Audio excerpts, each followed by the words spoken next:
तो class 10th you completed the revision of this lesson money and credit. Money credit में अभी ये complete नहीं है और देख लीजिए फिर से एक बार देख लीजिए। मनी को मीडियम ऑफ एक्सचेंज कहते हैं। किसी भी कम्युनिटी को बदलने के लिए, किसी भी सामान को खरीदने के लिए आपको जरूरत पड़ती है मनी। क्रेडिट आप हिंदी में कहते हैं साख। आपकी क्रेडिट, आपकी वैल्यू, आप किस टाइप के कोलेटरल आपके पास है। You having a vehicles, lands, property, है ना, और गोल्ड सिल्वर एनीवे। तो ये आपकी credit. Behalf of the credit bank provide loan for a people. Behalf of the credit, valuation of the credit, valuation of the collateral. ऐसा नहीं कि property कितने की है और आपको कितना अमाउंट लोन दिया जा रहा है, अकॉर्डिंग टू कोलेटरल उसको अमाउंट में दिया जाएगा, है ना। दूसरी चीज इंटरेस्ट रेट निर्धारित किया जाएगा। ये इसके टर्म्स कंडीशन है। कैसे वापस देगा पैसा, ये भी टर्म्स कंडीशन है। डॉक्यूमेंट सारे चाहिए होते हैं, लिखित में चाहिए होते हैं, साइन चाहिए होते हैं। एक चीज। दूसरा क्वेश्चन है modern form of the currency या modern form of the money in this time. Paper note और कॉइन्स, सिक्के और पेपर नोट आज के मॉडर्न फॉर्म ऑफ करेंसी है। दूसरी चीज, इसके पहले क्या चलता था। इसके पहले चलते थे, कहना चाहिए कि पुराने जमाने में in the ancient time grain और कैटल्स के रूप में पैसे का प्रयोग होता था डायरेक्टली, क्योंकि पेपर नोट नहीं थे उस समय, अवेलेबल नहीं थे। मिडिवल में आ गया कॉइन्स, प्रीशियस मेटल के बने कॉइन्स, चांदी, सोने और कहना चाहिए कि कॉइन उसके कॉपर के सिक्के। तो प्रीशियस मेटल के होते थे, काफी महंगे होते थे, इसीलिए इनका मेडिवल मध्य युग में इसका वो हुआ, आगाज हुआ, मध्य में ये चलने लगे। इसके साथ मॉडर्न जो फॉर्म है वो है paper note and the coins also, but not made by the precious metal. ये प्रीशियस मेटल के नहीं बने होते थे, ये बने होते थे कहाँ से, केवल और केवल सामान्य जो वो होती है मेटल्स, उससे बने होते हैं, बहुत महंगे नहीं होते। ठीक है, और जरा एक टॉपिक बताइए, बुक लिए हो क्या कोई?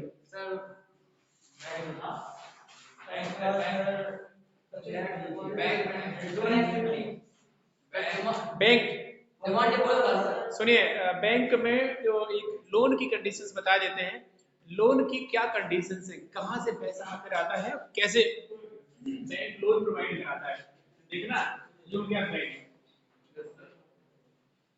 इसमें दो लोग हैं। एक तो ये है डिपॉजिट वाले, डिपॉजिटर कह लो, और ये कह लो डेबिटर। या जी लोन के लिए कह लो, लोन होना चाहिए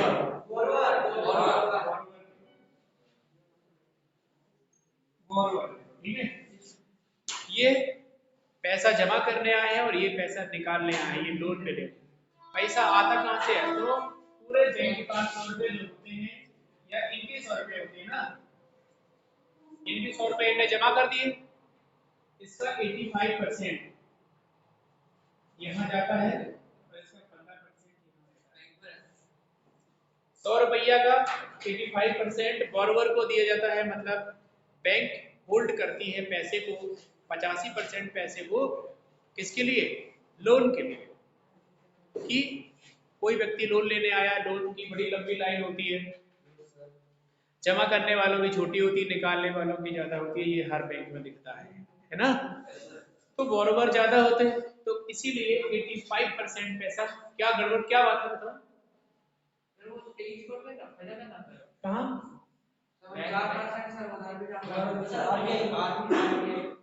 अभी इस पे डिस्कशन करते हैं।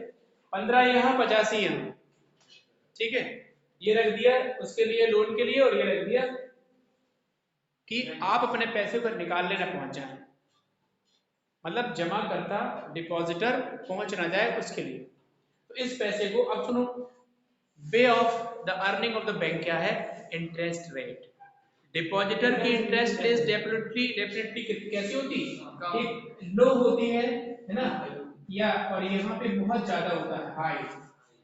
इसमें इसकी डिपॉजिटर पे टर्म्स एंड कंडीशन, यहाँ भी टर्म्स ऑफ कंडीशन होती है। 2-3% से ज्यादा नहीं दे पाता बैंक इसको, अगर पूरी साल आपका जो अमाउंट जमा है। कंडीशन है कि आप उस अमाउंट के बीच में नहीं छुएंगे, बीच में से विड्रॉल नहीं करेंगे। जो भी अमाउंट जमा है सपोज दैट 1 लाख रुपीस अगर आपका है तो आप उसे टच ना करें, तब वो एक प्रॉपर अमाउंट देगा, बीच में टच करेगा तो ब्याज कम हो जाएगा।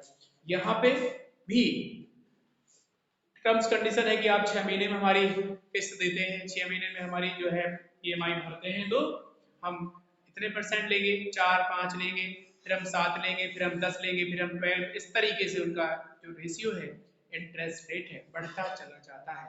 तो this is a way for earning money by the bank from the borrower, from the citizens, from the people. जो लोग यहाँ से लोन लेने जाते हैं वो उनका इंटरेस्ट रेट यहाँ ज़्यादा होता है, यहाँ कम होता है। Is it clear? तो इसीलिए यही तरीका है बैंक के बढ़ने का, बैंक अपडेट होने का, है ना। दूसरी चीज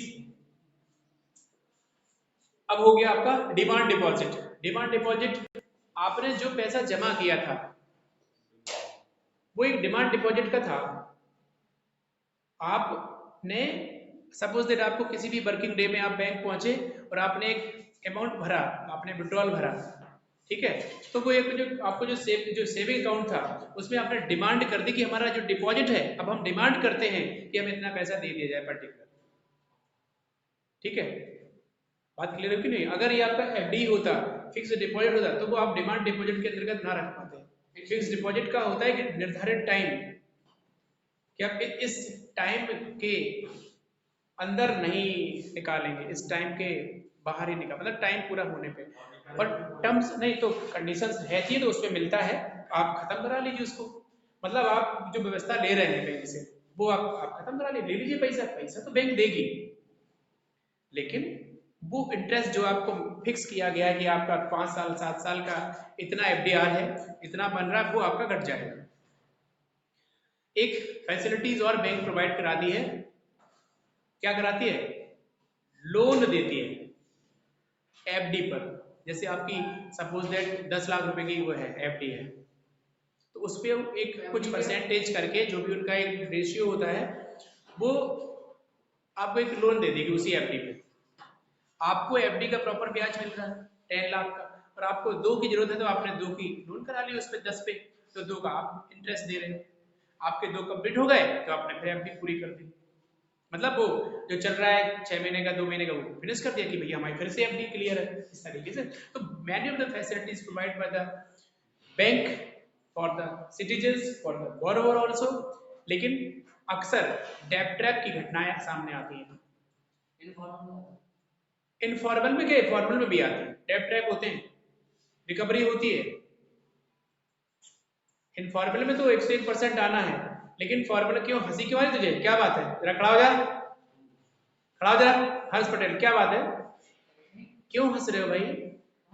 मास्क हटाओ, हंसी आ रही मुझे लग रहा है। बैठ जाओ, ठीक है। तो चाहे वो अनफॉर्मल हो, चाहे वो जो है प्राइवेट सेक्टर हो, प्राइवेट पे तो लोन बिगड़ना ही है, डेब्ट ट्रैप होना ही है, इसमें भी होता है।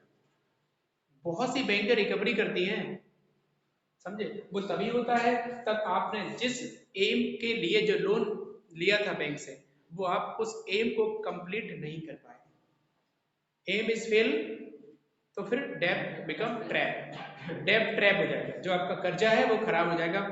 डेब्ट ट्रैप का मतलब होता है it is very painful recovery, it is very painful repayment. जब आपका रीपेमेंट का टाइम आया तो बहुत कष्टदायी हुआ कि इसमें बहुत ज्यादा पैसे लग गए। कोलेट्रल तो आपका कोलेट्रल जा रहा तो कष्ट नहीं होगा, 1 करोड़ कोलेट्रल दिए, 10 लाख का लोन लिए, ये पेनफुल नहीं। मैं ये थोड़ी कह रहा हूँ मर जाएगा, इट इज पेनफुल ओनली। आपने कोई अगर गोल्ड सोना कुछ भी रखा है, उसकी ज्यादा कीमत तो होगी ना, तब तो बैंक ऐसा थोड़ी कि 10 लाख का सोना था और आपको 25 लाख से लोन दे दिया, आप बैंक जगोगे नहीं, आपको तो भाड़ में जाओ, हमें तो 10 का था। ऐसा गलती करेगा क्या बैंक? नहीं करेगा ना, ज्यादा लेता था ना, आधा कम से कम हाफ देगा, बस हाफ देता है। गोल्ड पे लोन लेने जाइए, मैं बता दूं आपको, 100 ग्राम सोना आपके पास, पहले तो वो 80% करेगा, मतलब 80 ग्राम बचा, 10-20 चला गया बट्टे खाते। आपकी नजर में वो 100 ग्राम था, वो 80 ग्राम बचा, 80 पे उसकी एवेल्युएट कितना करेगा उसका आदमी जो गोल्ड स्मिथ है, एवेल्युएट करेगा उसका 40-50% देगा। बात समझ गए? जैसे उसने 80,000 लगाया, 40,000 जी ये है। और आपका था 1 लाख रुपए का, देगा वो 40,000 रुपए, वो तो लेके बैठा पहले से। और जिस दिन आपका कोलेटरल उस ईएमआई उस डेट तक करेगा कि आपका ये सोना 80 का कब हो जाएगा, 3 साल में, बस 3 साल का दे पाएंगे। वैसे गोल्ड लोन में तो हर साल रिन्यूअल होता है खाता, आपने 5 लाख 2 लाख जो भी लिया, हर साल आपको पूरा अमाउंट देना है। 5 मिनट रिन्यूअल कर देगा वो, ले जाओ दोबारा निकाल लो, वो जमा कराओ अगले दिन निकाल लो, या सेम डे में भी होता है। तो कोलेट्रल मूर्ख थोड़ी ना है कि कोलेट्रल ले आओ 5 का ले जाओ 10। बैंक की बिल्डिंग यहाँ बिकती मिलेगी सड़क पे कि बैंक ले लो, बैंक बिकाऊ है क्योंकि कोलेट्रल दे दिया 5 का, लोन ले गया 10, लोन वाले कहेंगे नहीं लेंगे, हमें पैसा भी हमारा कोलेट्रल ले लो भैया, पैसा दे बार तो जो हमने रखा वो ले लो ना, लॉजिक बात है। तो आरबीआई सारे बैंक को फिर कहेगी तुम घर बैठे तुम्हें कोई काम नहीं। आरबीआई का एम है पैसे को ज्यादा से ज्यादा जनता से एक प्रॉपर में ब्याज कलेक्ट करना, बस कुछ नहीं। बात समझ आ गई? तो ये तरीके हैं बैंक के। हालांकि बैंक कोई गरीब नहीं होता, होता भी है जब जब डिप्रेशन होता है तो बैंक भी गरीब हो जाते हैं, कोलेट्रल हो जाते हैं, कोलैप्स हो जाते हैं, close down, just like depression time US में बैंकें क्या हो गई थी, कोलेट्रल हो गई थी, वो हो गई थी, अरे कोलैप्स हो गई थी, दिवालिया हो गई थी कि लोगों ने पैसा लिया तो लेकिन दिया नहीं, पैसा लिया तो लेकिन दिया नहीं। आप बैंक हैं, आपसे लोन पट गई आपकी, लेकिन वो रिकवरी नहीं आई। जब रिकवरी नहीं आई तो बैंक को पागल तो होना ही पड़ेगा, पागल खाने जाना पड़ेगा बैंक में। बैंक ही बंद, ताला डालो, झड़ जाओ, मैनेजर से कह दिया कि भैया बस हो गया तुम्हारा है सर हो। आपने बताया था वो बैंक होती 4 से 5 साल का कैलकुलेट कर लेती है एडवांस का, वो क्या था? अरे जैसे तुमने जब 10 हमने 100 ग्राम सोने पे बताया ना, ये कितने हो गए, मान लो कि 1 लाख रुपए का हो गया है ना, 1 लाख रुपए पे वो कहेगा पहले तो इसका 80% करो, 80 ग्राम 80% बचा, 20% चला गया, 80 पे वैल्यू करेगा गोल्ड स्मिथ की कितने कीमत का है। अब बैंक निर्धारित करेगी कि आपको इस वजह से मान लो 80 ग्राम सोना हो गया, 1 30 का हो गया या 2 का हो गया। अब बैंक कहेगी कि कितने दें आपको, आपने जितना पैसा लिया आपका है कितने का, 1 30 का, आपने लिया एक, तो 1 30 जब तक होगा जब तक तो वो क्लोज कर देगी ना, नहीं तो वो ब्याज कहाँ से देगी, आपको छोड़ देंगे हम 10 साल बाद, वो 3 हो जाएगा, आपका है वैल्यू 1 30 का, तो 3 साल के लिए थोड़ी देगी ना। ईएमआई भी फिक्स होती है कि साहब इतने में आपको जमा करने, जो अगर लोन लेने आए बोले कब तक, बोले 70 साल बाद देंगे या 50 साल तक जमा करते रहेंगे, वो कहेगा 50 साल में ये करोड़ हो जाएगा, ले रहे हो तुम कोलेटरल दे रहे हो 10 लाख का, तो आदमी फिर कोलेटरल उठाने जाएगा। ये कंडीशंस हैं कि बैंक बचे। आप मेरी कुर्सी पर हैं तो आप अपनी कुर्सी भी तो बचाओगे, गाइडलाइन होती है सबकी, रूल्स रेगुलेशन होते हैं ना। तो ये है बैंक व्यवस्था, मनी क्रेडिट, मनी। हाँ, ये जब वाटर सिस्टम की बात आप लोग कर रहे थे, वाटर सिस्टम एक ऐसा सिस्टम है जिसमें बिना पैसे के कमोडिटी एक्सचेंज हो जाती है। It is also known as a double coincidence of bond, double coincidence of bond, चाहने का या चाहे का दोहरा संयोग। आप जो चीज चाह रहे थे हम वही चीज बेचना चाह रहे थे, और हम जो चीज चाह रहे थे आप वही चीज बेचना चाह रहे थे, तो हमने क्या कर लिया, एक्सचेंज कर लिया, without the use of money हमने उसको एक्सचेंज कर लिया, है ना। एग्जाम्पल आपके इकोनॉमिक्स में है ही कि हम पहले ही लेसन में ही है कि भाई हम जो है वाटर सिस्टम में हमने गेहूं लेना था या कुछ खरीदना था तो उसको बस सूज गेहूं एक्सचेंज कर लिए without the use of money, है ना। तो वाटर सिस्टम है। Okay, thank you.